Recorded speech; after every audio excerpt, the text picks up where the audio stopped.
Hey there, everyone. How's it going? Welcome back to another episode of Kerbal Space Program. Now, I know there hasn't been anything really posted up this week. I've been kind of busy playing Bioshock. The new Bioshock game is hella fun.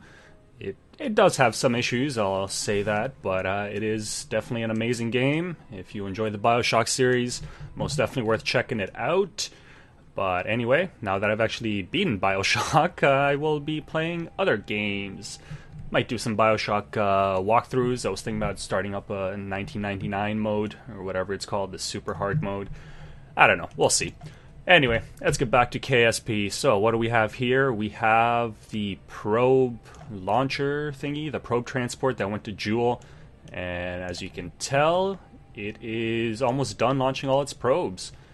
We have actually launched all of them except for one. There are these two left on here, but I actually ended up using the fuel in them because I wanted to adjust the orbit a little bit.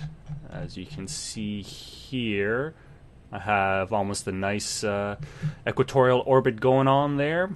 And the main reason why I did that was, well, I wanted to get probes out to all the moons, as you know, and one of them being BOP, which has a ridiculous orbit. Like, look at that crazy angle there. And I was actually set up in like a plane like this. So yeah, it was not going to be a great intercept.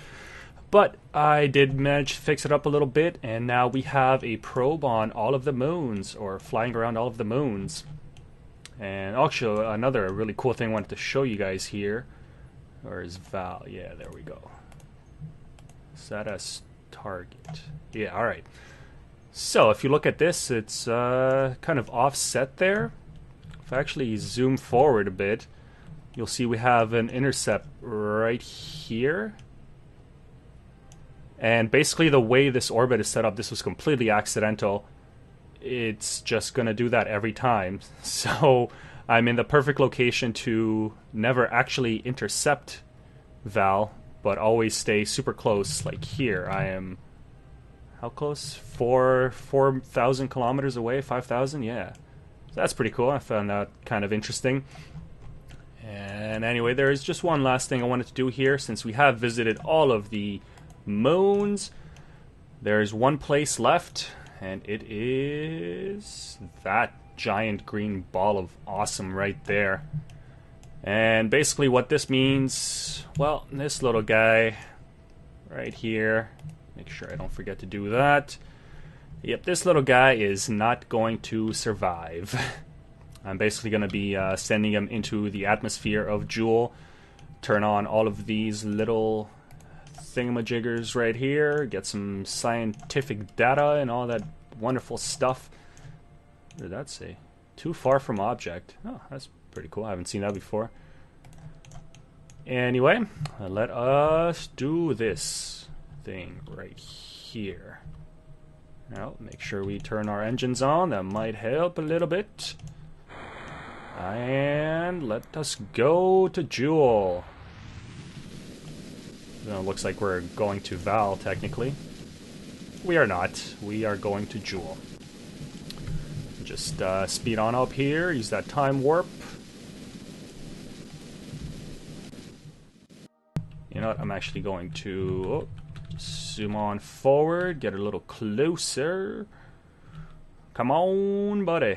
There we go. There's that shiny green ball. And just keep on going. I'm actually going to lower my apoapsis from here so I can get my ass into the atmosphere on the light side. Because I want to see pretty colors. I'm curious, I want to see if there's actually any atmospheric effects. Yeah, I'm actually, I don't know how this is going to work right now because electric charge, I'm on the dark side, so that's not a good thing. But I'm also running out of fuel, so I might just yeah, I'm not gonna risk it. Sorry guys, you're gonna have to see a dark side landing, because I don't really have a choice at the moment. I'll try to get it in there somewhere on the side so we can skip through the atmosphere a little bit, but Oh, what's that craziness? Looks like you got a lathe encounter afterwards. That's pretty funky. And what? Is that a Tylo? So we have a lathe encounter there, and we have a Tylo encounter there. That's really cool. Yeah, that's one thing with the Joolean system. You're gonna have a lot of trouble, or I guess a lot of success, depending on what you're trying to do. Trying to get from place to place just because of all these moons getting in the way. I know when I was trying to get out to Bop, frickin' Tylo here, man, just refused to get out of my way. Had to do some, that was actually part of the reason why I had to do that actual plane adjustments with the main vehicle, because, well, Tylo was being a dick, basically. Anyway, let us just get down to Jool. Whoa, that's really cool. Oh, I was like half tempted to take that encounter and use that, but no, I'm not. I'm just gonna do this the simple way. Hope I have enough fuel to make this. Yeah, I should be fine. 3 units left. Here we go. Oh boy, running out of fuel. Is this gonna be enough? Is this going to be enough? Oh, I think it's gonna be just enough. Nice. Perfect.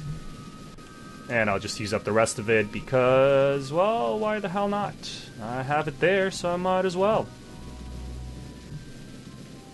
Alright. Perfect. Perfect. We are inside the planet. I think that's a little buggy right there. Yeah, it looks like the orbit is going through the planet. Well, I guess technically it is. Anyway, let us, well, first make sure all of this very important scientific information gets back to the Kerbal Space Center, and let us, okay, throttled up, yep, sorry. Let us go forward towards Jool.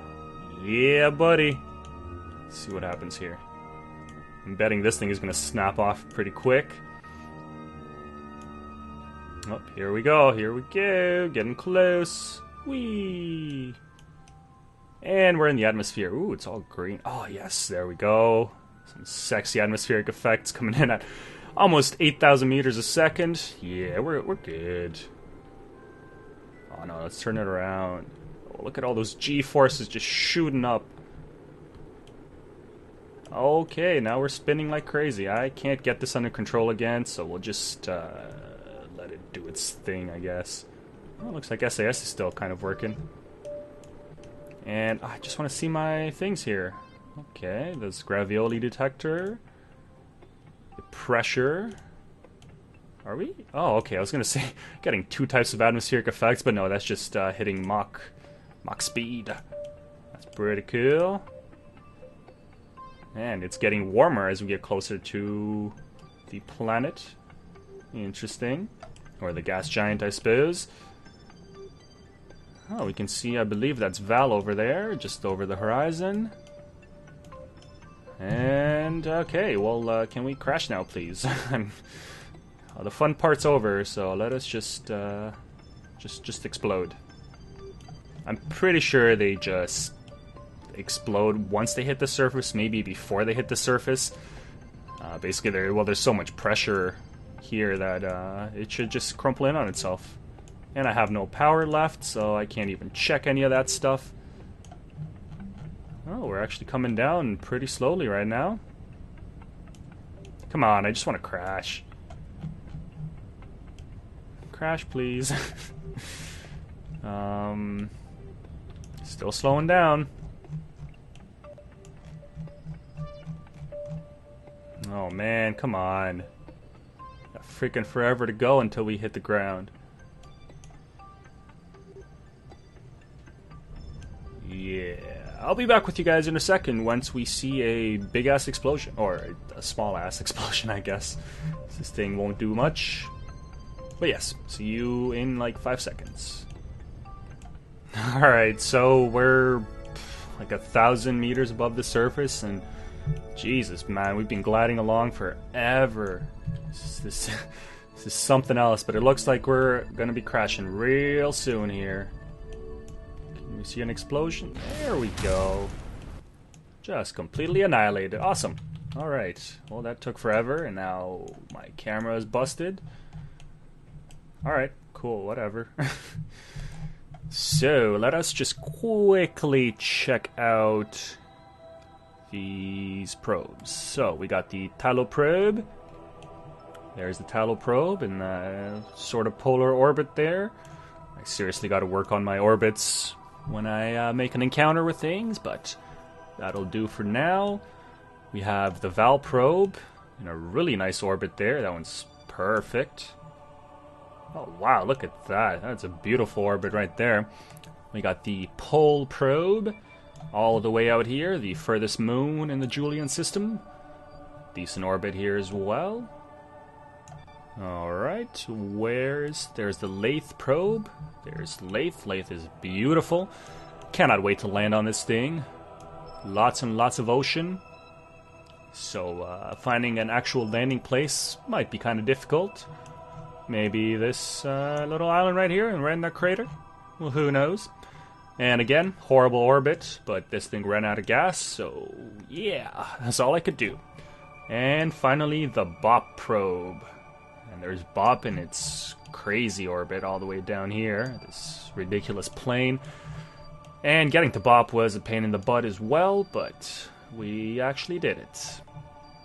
And there's Bop. Yeah, Bop is really rocky. I am not looking forward to landing on this thing. But I know there is a really cool Easter egg on here somewhere. Somewhere up here. Yes, we'll get to that eventually. Anyway, just one last thing I wanted to show you guys. This part of the video is live commentary, but I will also be putting in a couple of clips at the end. Oh, whoops, didn't want to show this just yet. But I'll be putting in a couple of clips at the end of the ill-fated moon rover mission. As you can see, this is what's left of the Mooner rover. Had a bit of trouble. I did try to get to the lander. Almost made it. That was super close, actually. But, yeah. Didn't quite work, and you'll see in the video why. These Kerbals need to work on their driving skills, man.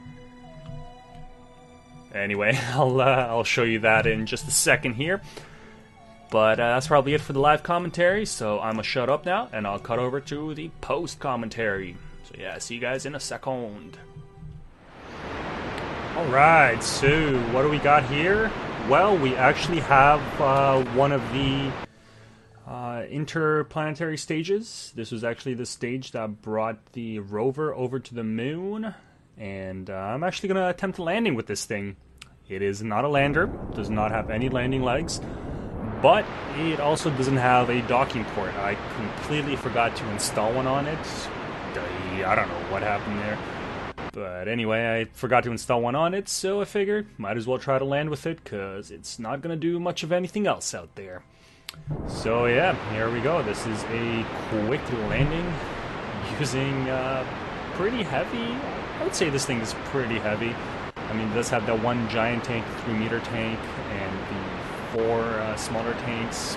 Still got about half fuel overall, so yeah, we're probably coming in and with a pretty heavy vehicle, but that's okay. We should be fine. And the beautiful part about this vehicle, I actually didn't even realize it until I landed, the bottom part of it is completely flat. Like the 3-meter part, as well as the engines, are aligned almost perfectly, so you'll see when I actually end up landing. Spoiler alert, I don't die, surprisingly enough. Yeah, when I actually land, it lands very, very well. It surprised me quite a bit. Oh, little spin out of control there, using that time warp feature to cheat our way. Could have fixed that with the RCS. I have plenty of it, but you know, whatever. If the time warp feature is there, I'm gonna use it, because trying to kill rotation manually can be kind of a pain in the ass. Not to mention that this vehicle doesn't have any sort of SAS, so everything I am doing, I'm doing completely manually, including this part right here where I'm starting to freak out because I'm gonna land in the mountains there. But nope, I end up getting it evened out and just kind of float along horizontally there for a little bit. Try to get out of this little valley here. But that shouldn't be a problem. There we go. Alright, coming in for the final approach here, about 2,500 meters away. Starting to get a little scared here. This is where the landing legs would come in handy. I'm uncertain how those engines are going to deal with the impact if I'm going too fast, but this landing went really smoothly. Just do a couple of quick bursts as I'm coming in. Yep, slow myself down, and there we go. Just plop myself down on the ground. Heyo, all done. Alright, well, what do we got next? Next, we have the rover. Here we go, still in one piece in this clip. You can see the sky crane there off to the side. Got the rover on the dark side here, so I'm just gonna speed up time, wait for sunrise. Got the cockpit view, that is absolutely horrible. You need some rear view mirrors, man. You need some side mirrors. You need something. All you can see is in front of you. Yes, we'll blame the lack of view for the accidents that happen later on. Anyway, just reversing out of here. Wanted to get a nice shot of the sky crane there as I back away from it. Still don't know what I'm going to do with that sky crane. It has plenty of gas left. I might just go and pick up the lander, the manned lander that's over there. What is that, like 15 kilometers away? At some point in the future. I'll see. I'll figure it out. Anyway, as you can see, we are starting on our trip. The purpose of this trip with the rover was basically I wanted to see how fast it can go on a flat surface on the moon. On Kerbin, we were going about 15 meters a second, I believe. On the moon, we end up getting, my best was around 23 or 24 meters a second, but I was going slightly downhill as well. So that had something to do with it. But on flat ground, it's about 20, 21 meters a second, which is not too bad at all. And it is fairly stable as well. Yes, I'll just leave it at that. It is fairly stable. Until you introduce pilot error, at which point things tend to not work out as well. Anyway, I zoomed out here just so you could see how far away things are. When you're zoomed in all the way down, it looks like things should be a lot closer, but no. When you zoom all the way out, you can just see just how big this place is, how much space we have to travel. Anyway, the first stop for the rover is, as we get a little bit of air there, and a little bit more. It's actually fun trying to take this thing over some bumps. But anyhow, the first stop, there's the better air. I keep getting distracted. The first stop will be the other rover, the unmanned rover. One of my first attempts at building a rover. Oh, there goes the crazy music. I have this sped up to 200 times. Just because it's... Honestly, you don't need to see that at 100 times. It's basically this little dude over here. I think it's Chadamy Kerman, and all excited to be finally on the moon's surface, and brave little soul, trying to go all the way up to the top of the lunar arch. Very nice. I like doing this with a lot of Kerbals if I can, just try to get up there, and then the better part is trying to get down. Just take a good look around, see how good we are. I do love the facial expressions when they're jumping. They get so happy to be jumping all the time. I guess when you've been cramped up in a spaceship for who knows how long these guys have been out here for. I think it's something like 10 days by this point, because I was doing all the probe stuff on Jool. Yeah, these guys, they want to stretch their legs. And coming in for boof. Wasn't sure if he was going to survive there. But he's fine. Those big green heads of theirs are pretty good airbags, so he's okay. Anyway, I switch over to this little rover real quick because I wanted to just get it out of the way. I wanted to put it over on this other side, and oh no, oh crap. Yep, that's one rover down. I think I was trying to turn while I was on a bit of an angle because I was clearly on the edge of that crater there. As you can see, I'm sliding down right now, so that didn't work out too well. Yeah, we are on our side. I try to flip myself over here. I give this a few attempts. We got another attempt right here. Come on. There we go. Flip it over.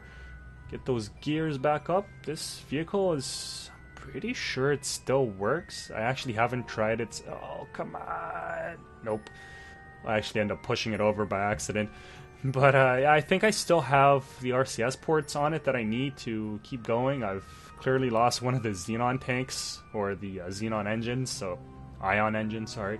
So that's a loss, but I kind of wish I'd lost the one in the middle. At least things would have been kept a little more even. Anyway, we get this thing back on its legs. This broken piece of machinery just chilling there. And look at those RCS tanks, just gently rolling down the hill. I thought that was pretty amusing. I kept an eye on these things for a little while. Well, eventually they were going so fast that I wasn't able to switch away from them, which kind of sucked. I had to wait until they were done rolling before I could end the flight. I actually ended up ending the flight pretty early on one of these. Figured I would try to get a race going between the two, but no, this one was already way too far ahead. So anyhow, let's go back to Chadmi over here, who has finally recovered from his crash landing face first into the ground. And let's see if he can do a little better second time around. Doesn't have as much height, doesn't... Oh, nope, okay. On your face we go. Let's try that again. Come on, Chadmi. Right on there. Nope, nope, nope. Yeah, these Kerbals have a little bit of trouble landing with their big-ass heads, weighing them down, but that's okay. Just hop right on up and get back in the ship. Alright, so now we have the rover pulling out from the local lunar gas station, I guess you could call it. And now we head over to the lander. So that's basically the purpose of this rover. I wanted to get it over to that manned lander, and... well, I wanted to get over to the other crater as well. There's a crater, well, basically in the direction that I'm driving right now, that I saw a sparkly thing right on the edge of it. I think it's one of the other lunar arches. Might even just be the Neil Armstrong Memorial. There's one really cool Easter egg on the planet there, on the moon, a memorial to Neil Armstrong. It's big and shiny. But anyway, I haven't gone there yet. And okay, there's a little wheelie action. That is the start of the end. Yeah. I honestly don't know why this thing rolls over when it does. I think I figured it out. I think it's because I tried to turn too sharply, but honestly it didn't look like that sharp of a turn. It was just basically as soon as I drop out of time warp, things just start going crazy. I do a gentle turn to the right, and that's when it just flips. Like right there. Look at that. That wasn't a huge turn. It just decided to go upside down. So yeah, I don't know if time warp messed me up there, or if that was completely my mistake. I should have slowed down before turning. Either way, I hopefully learned from my mistake. So all that's left of this vehicle is two parts. The bottom, the wheels, that's awesome, and this antenna. That actually is well on its way to make it to the lander. I was hoping this little thing would make it over there. Unfortunately, it did not. I switch over to the lander real quick here in just a second. Just in time to hear the explosion and the little poof of smoke there in the distance. I was hoping to be able to see it. But no. So that is the ill-fated moon rover mission. That was kind of a crappy attempt. I mean, I did get a little overzealous. I was thinking that it was going really well in a straight line, so, you know, on Kerbin surface when I try to turn at high speed, not a problem. Should have figured, you know, the moon, less gravity, when you try to turn, it's going to be a little bit more difficult. So yeah, in the future, I will not make that mistake again, hopefully. Anyway, just to end things off here, we're going to have, I believe this is Coralie Kerman. Yes, we have Coralie Kerman coming in here for a landing. He's going to try to hit the bullseye, going to try to hit the RCS tank right in the middle of the rover platform there. And as you can see, we're kind of short, so we're just going to keep on using that RCS to boost us forward. And we're short. Alright. Well, anyway, he does get it on his second attempt, and he's super happy about it. And while he does that, I'd just like to thank you guys for watching this episode. I had quite a bit of fun making this one as well. It was somewhat of an adventure, trying to get those rovers to work the way I wanted them to. But anyway, looks like I need to go get my driver's license now. Thanks for watching, guys. I will see you in the next episode.